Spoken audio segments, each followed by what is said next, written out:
La ciudad más importante de Bolivia es La Paz, que domina el altiplano controlando las rutas comerciales del Alto Perú. Esas rutas comerciales atraviesan las regiones mineras y el granero de Cochabamba hasta llegar a Santa Cruz, ciudad de frontera situada en la ceja de selva camino al Brasil.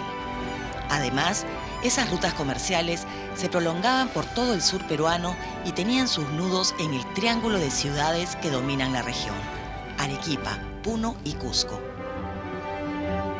La salida natural al mar de Bolivia eran los puertos del sur peruano, como por ejemplo Hilo, Arica.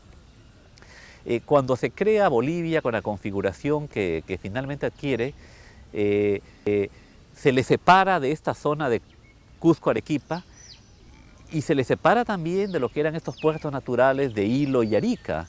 Y su costa se le ubica más al sur, donde estaba el desierto de Atacama, que precisamente por esta faja árida no tenía prácticamente asentamientos humanos, no tenía prácticamente población. Entonces, a esto me refiero con que la configuración territorial de Bolivia complicó mucho la viabilidad de este país. El puerto natural de La Paz siempre fue Arica, porque son próximos, siendo el destino lógico de su ruta hacia el mar en términos geográficos. En época colonial, Arica y Pisco habían sido los puertos del comercio de mercurio, un producto esencial para amalgamar la plata proveniente de Charcas. El mercurio bajaba de Huancavelica gracias a mulas y arrieros. Desde Pisco seguía por mar hasta desembarcar en Arica y subir a Potosí por tierra. El puerto natural para Bolivia era el puerto de Arica. Ese era el puerto natural, ¿no? O sea, el mercurio, el azogue que salía de Huancavelica iba por barco a Arica, y de Arica era introducido al Alto Perú en mulas, ¿no? Entonces, ese era el puerto natural. El puerto de Arica era también el sitio de embarque de la plata que viajaba a Lima antes de dirigirse a Europa. De este modo, Arica era clave para todo el comercio paceño. Pero después de la independencia, Arica quedó en manos del Perú, porque no era parte de la audiencia de Charcas, sino del virreinato peruano. Además, también eran peruanas tierras situadas bastante más al sur de Arica. Allí se hallaba el entonces departamento peruano de Tarapacá, cuya capital era Iquique. Recién a continuación, en dirección al sur, venía el departamento boliviano del litoral, llamado Atacama, cuyo puerto más importante era la pequeña caleta de Cobija. Este departamento litoral y su puerto quedaban muy lejos de La Paz. Por ello, las mulas, que eran el medio de transporte propio de la época, hacían el camino en 18 días entre La Paz y Cobija, mientras que solo empleaban 3 días para cubrir la ruta entre el puerto peruano de Arica y la capital de Bolivia. Los bolivianos en el siglo XIX, en las primeras décadas del siglo XIX, consideraban que era fundamental para ellos el puerto de Arica, ¿no? Y muchas veces quieren intercambiar territorio con el Perú. Hay procesos de negociaciones con el Perú, por ejemplo, entregándoles territorio junto a Puno a cambio de Arica. El puerto que después les quedó a los bolivianos fue Cobija, que era un puerto muy de segundo orden, ¿no? Y que Santa Cruz en la década de 1830 lo quiso levantar. Pero obviamente el puerto natural para los bolivianos era Arica, ¿no? El grueso del comercio boliviano siempre ha sido por Arica, incluso cuando Bolivia era dueña de un departamento costero. Por ello, Bolivia aspiraba a Arica.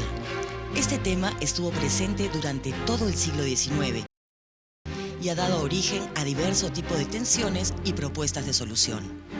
En un momento dado, se ensayó con recuperar la unidad política perdida y retornar a una forma de unidad que permita a la nueva entidad mantener un comercio liberal y abierto al mundo. Esa fue la apuesta de la Confederación Perú-Boliviana, cuya vigencia se reduce a 3 años, 1836 a 1839. En el Perú, en los años previos a la Confederación Perú-Boliviana, que se instaura en 1836, hay una anarquía muy militar, digamos, en exceso. Agustín Gamarra había concluido su gobierno en 1834, pero aspiraba a dejar un sucesor, que era Bermúdez. Orbegoso va a ser elegido presidente por una convención y Salaverry aparece posteriormente desconociendo todo.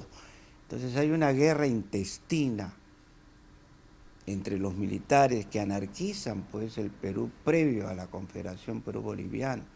Andrés Santa Cruz realmente tenía una buena idea de combinar, y había una combinación de intelectuales, políticos, militares que pasaban dos lados de la frontera, y todo el sur de Perú y todo Bolivia realmente formaba una unidad económica social sólida. Y realmente fue esta razón que Chile provocó un conflicto para destruir esta confederación, que fue una amenaza para ellos de controlar toda la economía regional y de su propia expansión. Si se hubiera consolidado, la Confederación hubiera modificado profundamente el balance de fuerzas entre los nacientes estados de América del Sur. Por ello, la dimensión internacional de su corta vida y la decidida intervención de Chile en su contra resultan cruciales para entender su caída.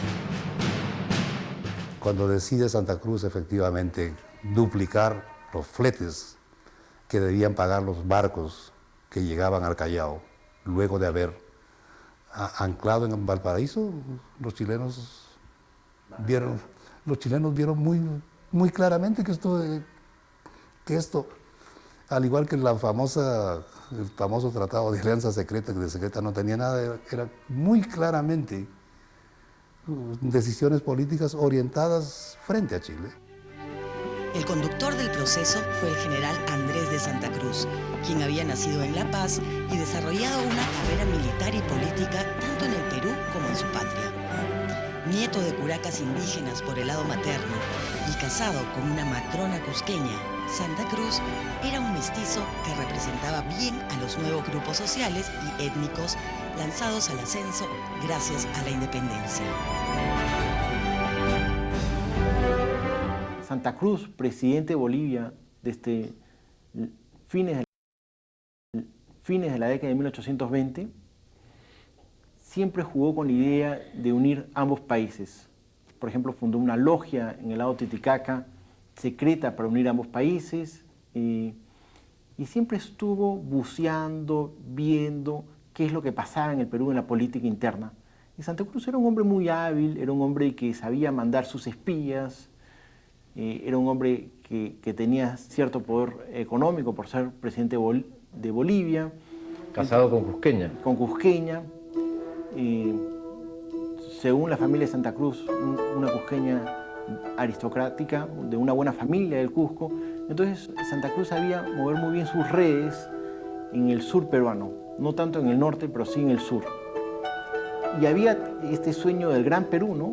Ese Gran Perú que para muchos hombres del sur del Perú, con la separación de Bolivia, habían perdido mercados, familias, etc., ¿no? Andrés de Santa Cruz es un mestizo, para la época culto y un buen organizador. Santa Cruz en verdad estaba siempre esperando el momento acertado para entrar a la política peruana.